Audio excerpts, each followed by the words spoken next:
Mike McIntyre from the Winnipeg Free Press. Go ahead, Mike. Thanks, Gregor. Afternoon, Brendan, and welcome to Winnipeg virtually. Anyways, maybe just take us through the last 24 hours. Did you have any inkling that a move like this might be happening? Did you have any inkling that Winnipeg might be interested in your services?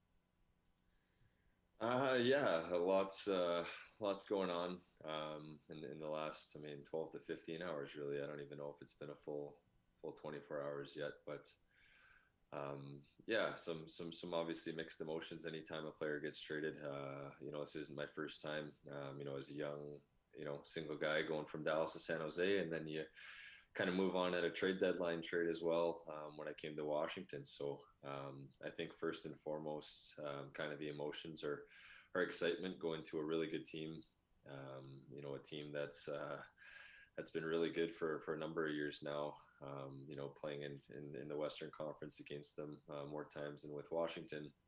You get to see they got a lot of good pieces in place up front, a Vezina winning goalie, a defense that I think is only going to get better. And, I think for the city of Winnipeg, I've had players I've played with in the past.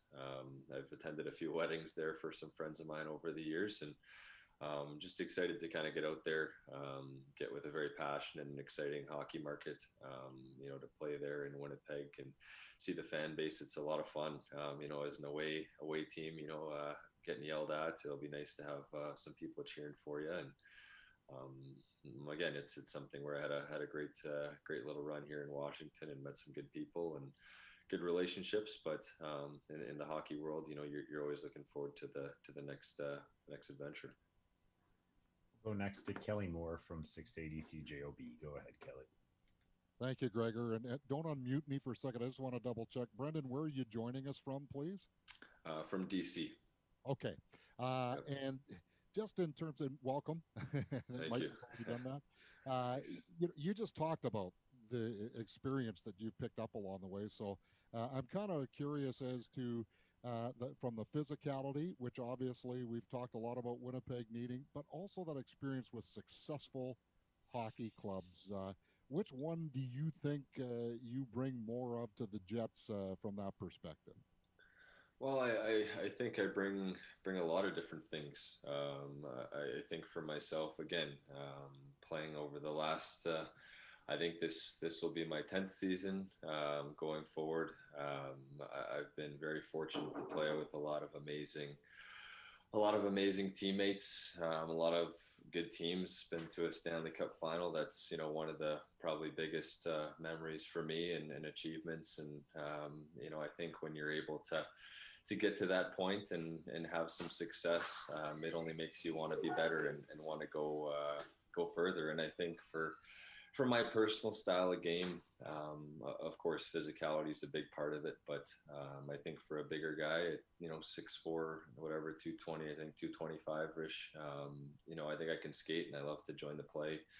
I take a lot of pride in breaking pucks out. And, I love to watch hockey. I love to get better at it. Watching guys in the playoffs, the Victor Hedmans, these, Norris caliber defensemen, I think for a guy like me, it's cool seeing the Blake Wheelers and Mark Scheifele's and these guys on Winnipeg that continue to get better with age and continue to improve. And I think coming to a team like Winnipeg, there's a work ethic there. And with talking with Coach earlier today with Paul, he's got a great black and white plan, and it's definitely easy to see why they've had success there over the last couple of years. And I hope for myself I can just be a big piece of the puzzle and help to make the team better really at the end of the day. We'll go next to Murat Atesh from The Athletic. Go ahead, Murat. Thanks, Gregor. Hi, Brendan. And likewise, welcome to the city. Thank you. I can find a Dylan DeMello connection playing in San Jose briefly together. I'm wondering what other Jets connections you might have to this point, who you've talked to, and what it was like to know Dillon at that time. Yeah, when I saw and played with Mello, he was a guy kind of just getting his first crack in the NHL. One of the nicest guys you'll meet.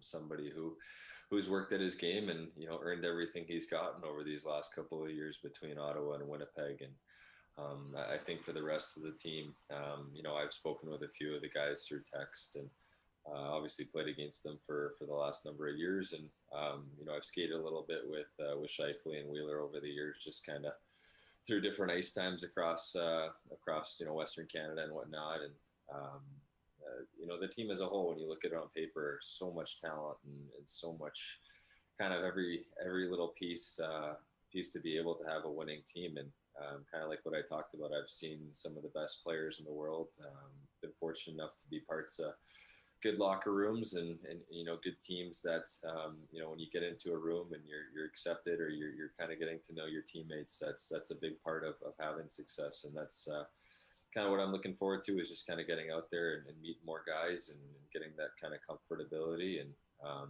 even amongst the defensemen, like I said, kind of outside of DeMello, I don't really know too many guys. So just excited. We'll go next to Ken Weeb from Sportsnet. Go ahead, Weber.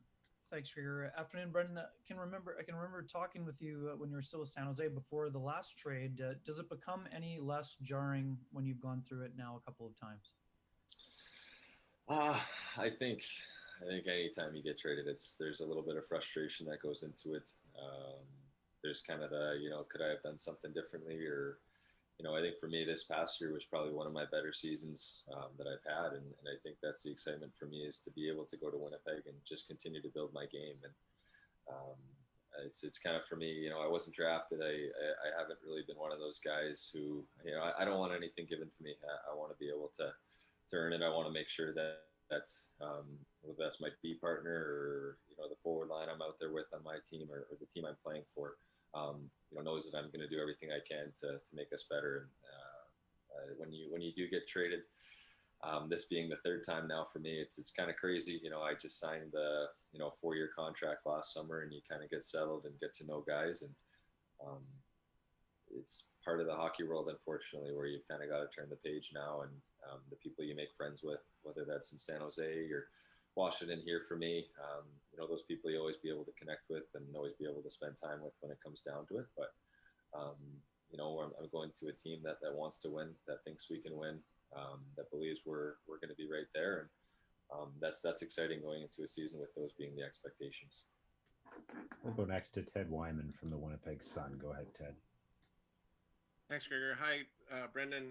You mentioned Victor Hedman and, the role that he's played in winning those Stanley Cups. And we saw with Montreal, a really big defenseman carried them a long way getting to the final. I'm just wondering if, you could share what you think is that role, the importance of having that kind of big, strong, physical defenseman for playoff runs. Yeah, well, you got to kind of have a little bit of everything, whether that's forwards, defensemen.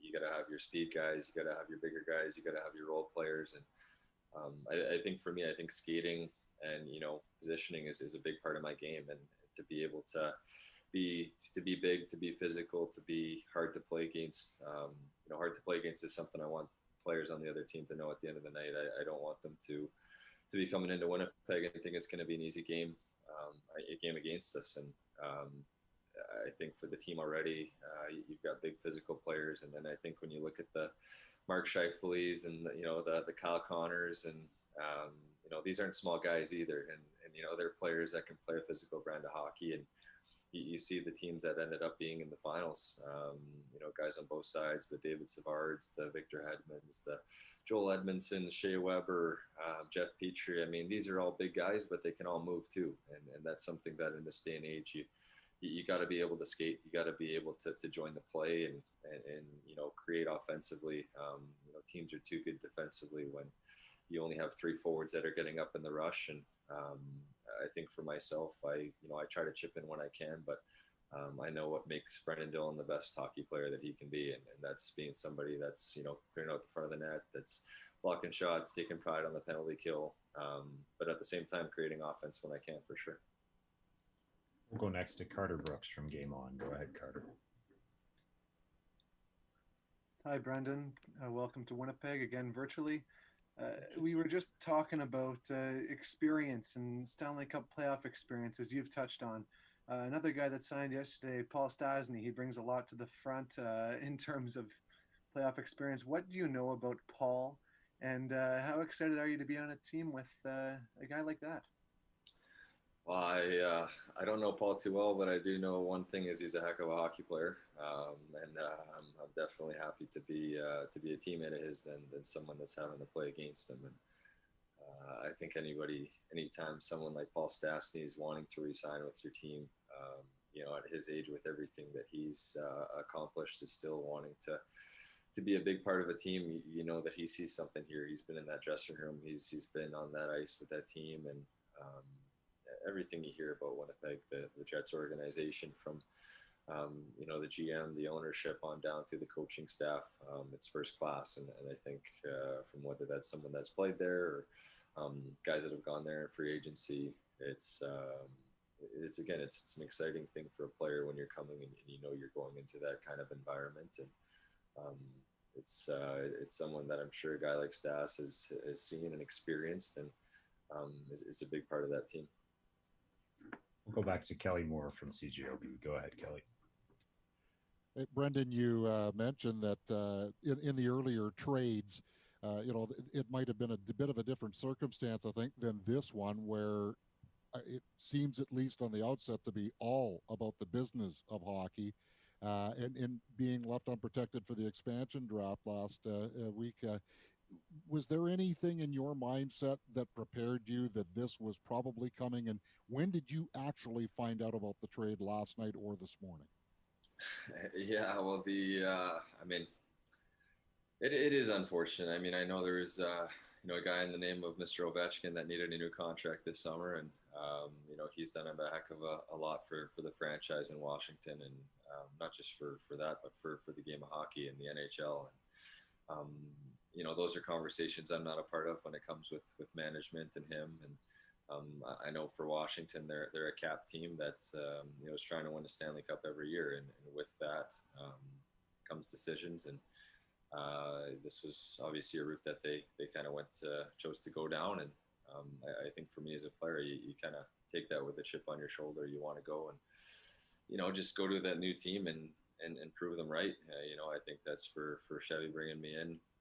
I want to do everything I can to be the best Brenden Dillon and best Winnipeg Jet I can. And when it comes to the actual trade itself, unfortunately, I found out on social media, and I think that's kind of the way that things are trending, unfortunately, in this day and age.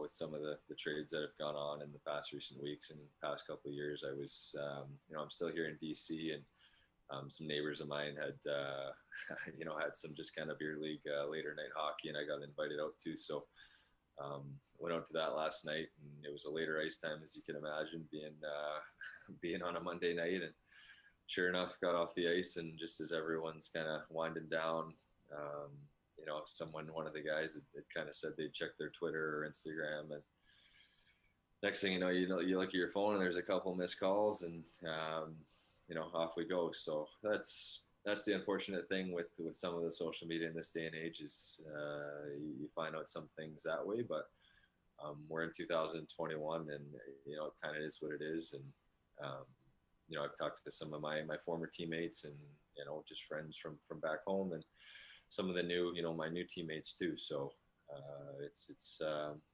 as part of being a hockey player, that's what we sign up for. There's a lot of good things, a lot of incredible things that hockey gives you, and there's also some tough decisions that go into it too. More for Brenden. Now we'll go back to Murat Atesh from The Athletic. Go ahead, Murat. Thanks, Gregor. Just sort of following up on just how three-dimensional that answer is, because you're talking about good things, bad things, the reality of how you find out.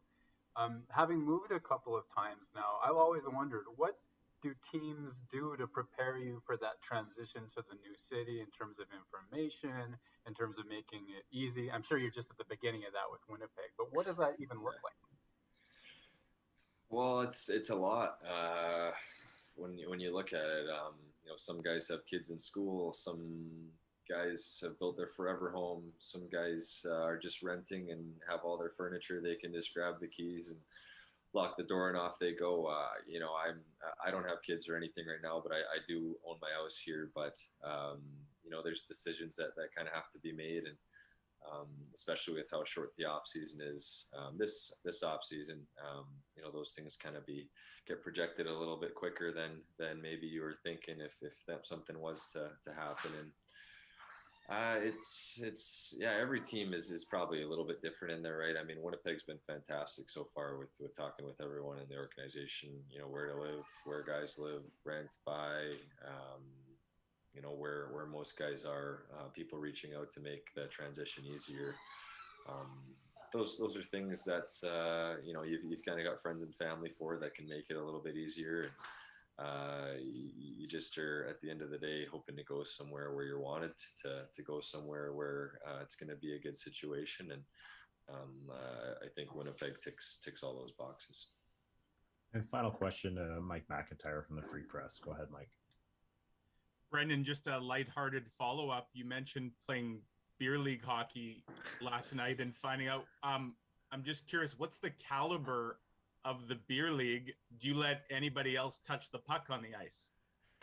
Well, I mean, I've been skating for a couple of weeks now, just at the rink here with a few guys that are still in town, and kind of doing your off-season training. It was just one of my neighbors that's been bugging me to come out with them one of these nights. And of course, last night was the last one of the summer, where he had been begging me for weeks on end. So decided I'd pop out for the 9:45 late Monday night skate. And I don't know if we were keeping score. I know there wasn't a lot of back checking going on, so I was working on my 3 and 4 on ones for most of it. But we, it was, again, it's great. I mean, I think that's the thing when you go to different cities and different teams. You meet friends, you meet people that you keep in touch with over the years, and at the same time, it was probably a night I'll remember for sure.